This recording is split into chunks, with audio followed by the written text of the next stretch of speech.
สบายดีพ่อแม่พี่น้องที่หักแพงมื้อนี้เฮามีโอกาสได้มาต้อนรับสังฆราชที่มาจากเมืองลาวทั้ง4สังฆมณฑลเนาะมาจากหลวงพระบางเวียงจันทน์ท่าแขกและปากสีในโอกาสนี้เพิ่นได้มาเข้าเฝ้าพระสันตะปาปาเลอง14อยู่ที่วัติกันเนาะในเวลานั้นเพิ่นก็ได้สวยโอกาสมาเยี่ยมยามชาวคาทอลิกของเฮาที่เมืองบอนวินอยู่ทางภาคตะวันออกเฉียงเหนือของประเทศฝรั่งเนาะดีอกดีใจแต่ว่าเฮาก็ได้ต้อนรับเพิ่นอยู่ในวัดเซนต์คาทารีนอยู่บอนวินเนาะพี่น้องเอ๋ยและก็พระสันตะปาปาเพิ่นก็ได้ถามข่าวหาชาวคาทอลิกของเฮาทั่วโลกเนาะเอามาฟังเสียงของเพิ่นน้อยหนึ่งเนาะพี่น้องเอ๋ยชาวลาวเฮาพอคณะบุจือพระเจ้าสุขสวัสดิ์ดานทรูสุขสวัสดิ์เจ้าขอขอบใจคณะคณะแอนโทนีอาดุมเวียงจันทน์เจ้าขอขอบใจคณะจ้ะแนะนำเนี่ยคุณพ่อคุณพ่อโลคุณพ่อพิมานเพชรอินทรวงศ์หลวงมักแต่หลวงพ่อปะคณะยินดีที่รู้จักอันนี้คุณพ่ออย่างอันนี้นะคุณพ่อบุญธรรมเป็นจิมพรีมาแต่ท่าแขกเดี๋ยวสังฆราชปีดาก็ได้มากแล้วมันมีใบที่ไหนมันเพราะว่าพี่น้องทั้งดอนโดนโทรมาถามคนได้ว่าเจ้าสิเห็นเขาว่าสิไปจัดการให้เรียบร้อยคือว่าให้เห็นหมดทุกคนว่าสินะว่าเจ้าก็ติดตามพ่อได้ก็สนอกมากเนาะคณะกาเป็นคนขอขอบใจคณะสบายดีคณะชื่อขน้อยบ่ชื่อขน้อยบ่นางก็ชื่อเด้อเฮ้ยทำบ่จักแม่นผู้ใดซั่นจักใครใส่เนาะคืองามแต่เนาะบ้านนี่เนาะย่านหมู่บ่ชื่อซั่นได้ไงเด้อกำลังสิประกาศบ่ฮะกำลังสิประกาศโอ้ยังชื่อมือบ่ชื่อมาค่อยมาได้ชั่วโมงนึงแล้วได้ขยันบ่ทันอันนี้เด็กผู้นี้ก็สบายดีจึงอันผู้นี้อันนี้สบายดีขึ้นค่าอินเดียเด้อคนที่ค่าอินเดีย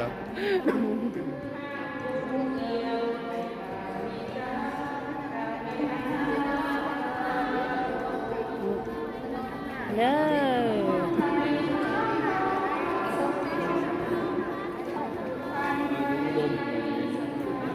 สบายดีประธาน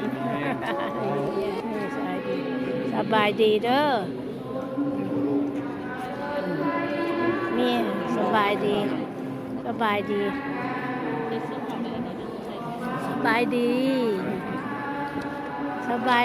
ร้านสบายดี Bonjour tout le monde, c'est une belle journée.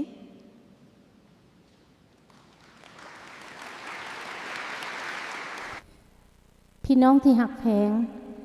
หลังจากว่าเฮาได้ทักทายกันแล้วเฮาก็ไปร่วมถวายบูชามิสาร่วมกับพระสงฆ์ทั้งหลายพร้อมทั้งพระสังฆราชทั้ง3องค์เนาะ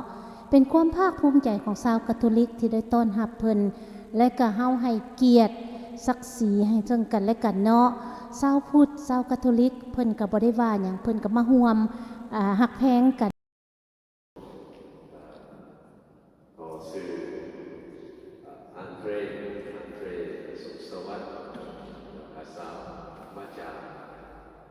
มีสั่งปักเซนตั้งแต่ของเราสีไว้คือจากภาษาเซนของอันตะปือสารวัตรของการเป็นยามเป็นวันของเราจะเป็นยามสันตะปาแสวงบุญการแสวงบุญภาวนาเพื่อสัญญา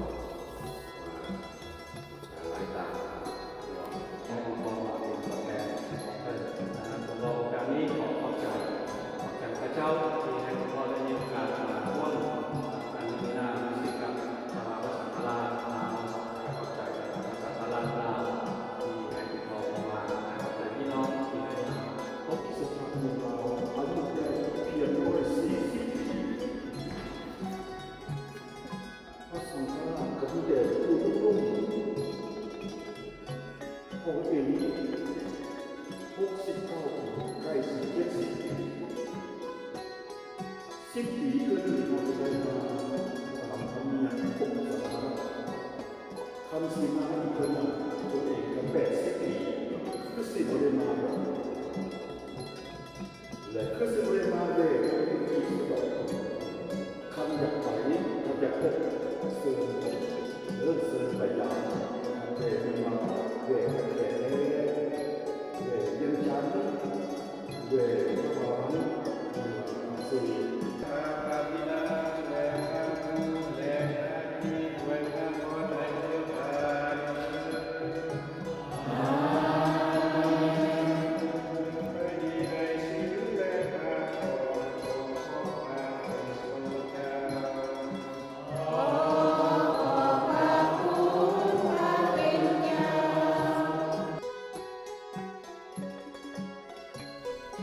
พี่น้องที่หักแพง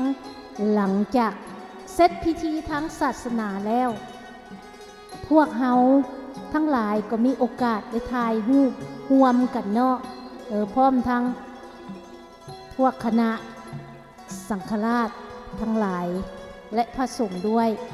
ในมื้อนี้เป็นโอกาสดีเฮามีทั้งชาวพุทธและชาวคาทอลิก มีน้ำใจที่ว่าร่วมหักร่วมสามัคคีถึงเป็นเสื้อชาติใดศาสนาใดจะเป็นพุทธหรือคาทอลิก หรือชาว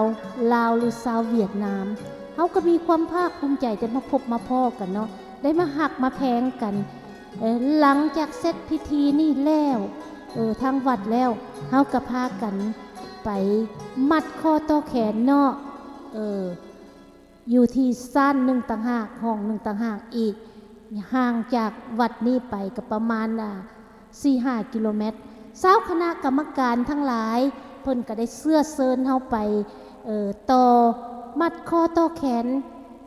นำพระสังฆราชหรือพระสงฆ์ทั้งหลายพร้อมญาติที่พี่น้องชาวลาวชาวพุทธกันหมดทุกคน แล้วก็ถ่ายรูปร่วมกันมีโอกาสได้ถ่ายรูปร่วมกันไว้เป็นที่ระลึกเพราะว่าโอกาสที่เราจะได้พบพ่อกันมันมีน้อยตามที่ว่า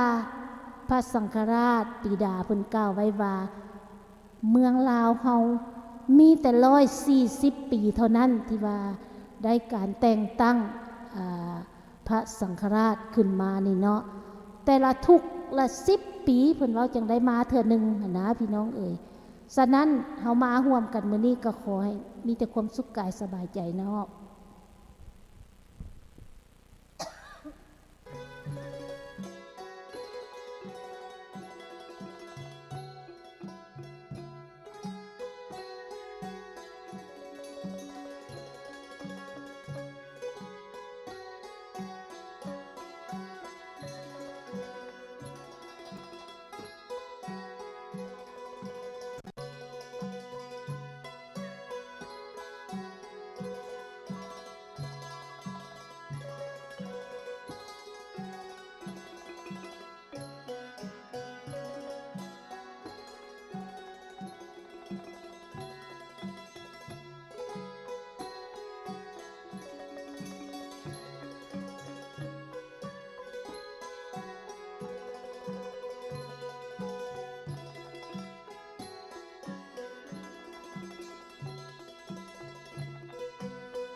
ให้พระพุทธเจ้า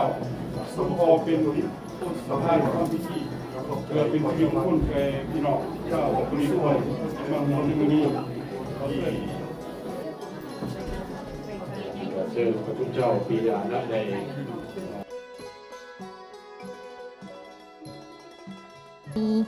เพิ่นยังสวยโอกาสที่ว่ามื้อใดเพิ่นว่างเพิ่นยังมีสวยโอกาสไปเยี่ยมยามชาวคาทอลิกที่อยู่ห่างไกลจากวัดวาอารามเนาะและก็มีผู้ที่น้ำใสใจดีคือท่านสุภาพเพิ่นก็ได้พาไปเยี่ยมยามครอบครัวหนึ่งอยู่ทาง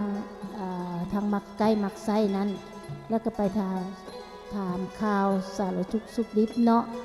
แล้วก็ได้พาไปเที่ยวอีกหลายบอนที่ว่าดีอกดีใจสมเชยที่ว่าผู้ที่มีน้ำใสใจดีเนาะพาพวกสังฆราชทั้งหลายเลาะเที่ยวตามฮีดคลองที่ว่ามาฮอดเมืองฝรั่งแล้วเนาะก็เลยว่าสวยโอกาสเล็กๆน้อยๆเนาะไปเที่ยวเมืองสวิตไปเที่ยว